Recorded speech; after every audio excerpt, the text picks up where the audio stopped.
एउटा कुनामा भन्ने होइन। सोच्दैछु एउटा कुनामा बसी, हातमा कलम अनि कलमभरि मसी, पलेटी कसी सुरु गरेँ त्यो भएको अनि नभएको विगतमा घटेका घटना जति। ल सुरु गरेँ है त। पहिला सानै थिएँ बल्ल अहिले बुझ्ने भएको छु, पहिला सानै थिएँ बल्ल अहिले बुझ्ने भएको छु, केही कुरा सुन्ने भएको छु, सबैलाई एउटै व्यवहार गर्ने भएको छु। न अगाडि जान सक्छु न पछाडि हेर्न सक्छु, दुविधामा छु, कसैलाई सुनायो कुरै कुरामा दिन काट्छु।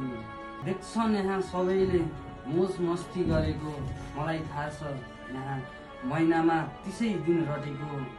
नराम्रो हुन्छ कहिलेकाहीँ, नराम्रो हुन्छ कहिलेकाहीँ, तर अहिलेसम्म डटेको छैन, हाँटेको छैन, कसैको छोटे बुद्धिमा लागेको छैन।